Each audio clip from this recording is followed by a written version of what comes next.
Em busca de reforços para o técnico Paulo Pezzolano, o Inter não mede esforços para tentar um jogador que é visto como sonho de consumo para o segundo semestre. Quero falar também sobre a decisão do Inter de não jogar a Copa Sul-Sudeste e um motivo que vem lá de Alvorada. E óbvio, também quero repercutir o treino do Inter e a apresentação oficial de Matheus Bahia como novo reforço do Colorado. Eu te conto tudo isso depois da vinheta.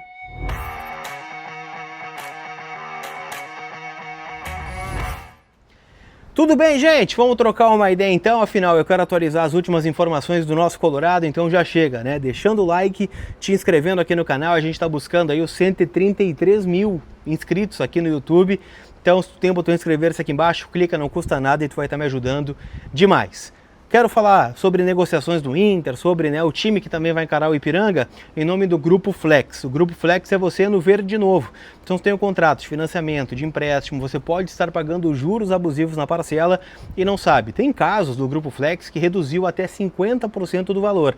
Então entre em contato com eles no link que eu vou deixar aqui na descrição e pede uma avaliação gratuita, sem compromisso algum, e o Flex pode estar te ajudando, tá bom? Vamos falar de reforços, gente. Eu quero trazer uma informação em relação ao sonho de consumo do Inter. O Inter está no mercado buscando zagueiros. A gente já trouxe aqui informações sobre o Lucas Fasson, que está lá no Lokomotiv, que está com o contrato terminando e que pode já assinar um pré-contrato com outro clube. O Inter tenta essa assinatura. Já falamos aqui do Abner ontem, que é um jogador que foi oferecido ao Inter e que o Colorado avalia uma investida no jogador do Juventude. Mas o sonho, se a gente pudesse dizer assim, esse é o cara que o Inter quer, eu estou falando do Juan Jesus. Hoje pela manhã recebi um contato de uma fonte que me disse o seguinte: Colara, não dá para a gente descartar o Juan Jesus do Inter ainda, porque o Inter está fazendo um esforço para que ele assine para chegar no meio do ano. O Juan Jesus tem contrato encerrando com o Napoli no meio da temporada. Juan, que jogou praticamente toda a sua trajetória desde que saiu aqui do Inter no futebol italiano, passou pela Inter, passou pela Roma, agora está no Napoli desde 2024.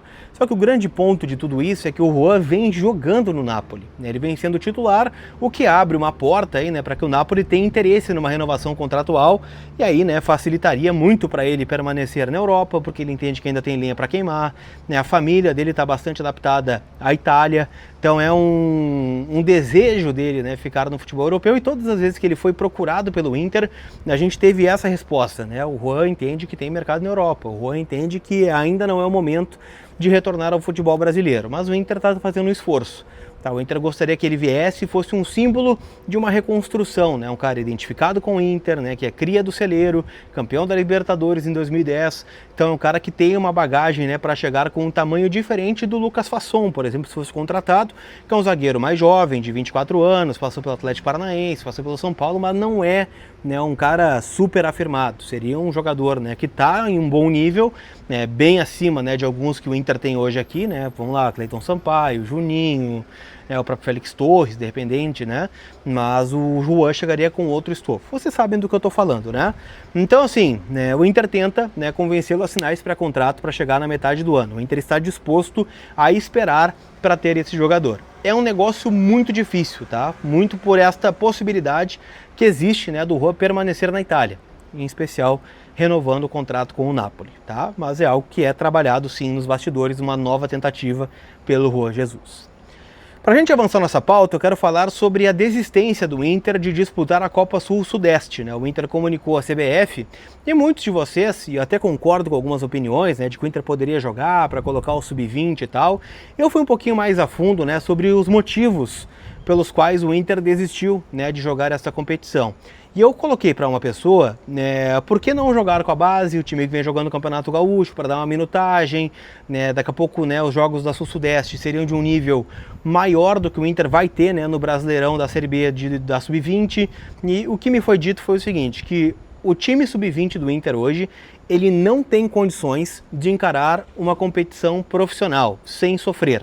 Que o ano de 25 foi duro para o Inter como time profissional, quase sendo rebaixado, escapando lá na última rodada, mas foi um ano muito difícil para a categoria Sub-20, porque foi um ano que não tivemos grandes jogadores fazendo essa transição para o profissional, exceto o Vitor Gabriel, não lembro de nenhum outro nome que tenha sido promovido para o elenco principal. Tivemos nomes que vieram, treinaram aqui, jogaram pontualmente, mas voltaram para o Sub-20. foi rebaixado, né, na categoria, então vai disputar a Série B esse ano.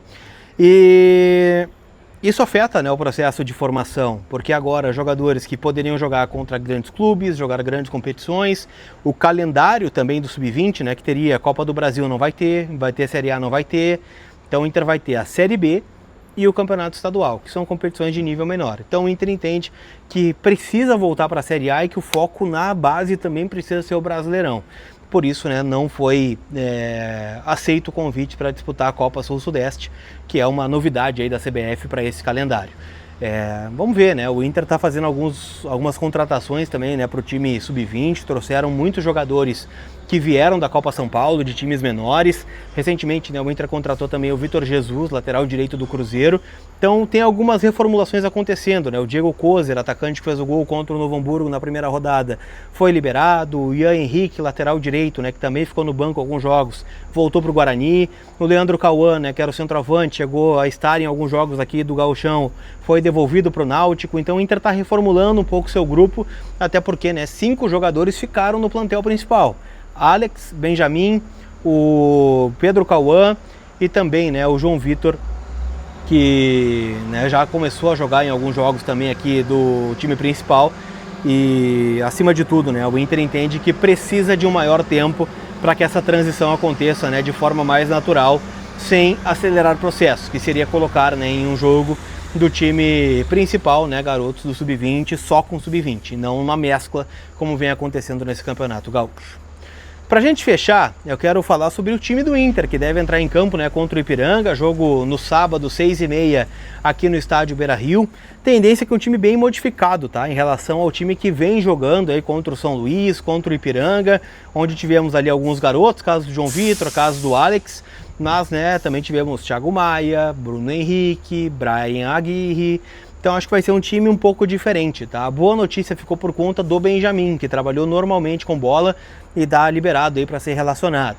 Outro nome que treinou com bola hoje foi o Carboneiro, jogador que ficou fora do jogo lá em Erechim por conta de controle de carga, né? Já está retomando, né, os trabalhos e com isso deve ser oportunizado também nesta partida contra o Ipiranga, talvez ficando no banco de reservas para ter alguns minutos não chegar tão cru no jogo contra a equipe do Remo na quarta-feira. Alguns nomes, tá? O Thiago Maia não apareceu em nenhuma imagem, né, desde que o Inter se reapresentou, então pode ser um jogador a ser preservado no duelo do final de semana. O Alisson, garoto, né, das categorias de base, pode receber uma nova oportunidade, porque o Bernabé já vem numa sequência de jogos, e o Matheus Bahia, né, que seria uma alternativa para ele, não pode jogar o Campeonato Gaúcho, pois chegou depois do prazo final de inscrição. Não dá pra gente arriscar um time, mas não vai fugir muito, tá? De Antony no gol, Aguirre na direita, Pedro Cauã pode jogar, tá? Mas eu não descartaria o Cleiton Sampaio ao lado do Juninho e o Alisson na esquerda. No meio-campo, Vijagra e Benjamin. No meio-campo ali o Alex por dentro, Tabata e João Vitor. E na frente o Alejandro. Acho que é mais ou menos por aí o desenho do time colorado para o jogo de volta da semifinal do Campeonato Gaúcho. Lembrando que o Colorado tem uma vantagem de 3 gols, né? Ganhou de 3-0, então pode perder por até 2 gols, que mesmo assim estará na grande decisão para encarar Grêmio ou Juventude. Tá bom? Não esquece, gente, que hoje também tem final da Recopa Sul-Americana, jogo de ida lá em Buenos Aires, entre Lanús e Flamengo. Tem jogos da Copa do Brasil, Vasco e Velo Clube jogam hoje. Tem Brasileirão entre Atlético Paranaense e Corinthians. Então tem muito jogo para você palpitar e se divertir no site da KTO. KTO.bet.br, minha parceira, minha casa de aposta. Sempre lembrando, jogue com responsabilidade, porque a KTO é uma casa proibida para menores de 18 anos, tá bom? Aquele abraço, a gente se vê. Fui!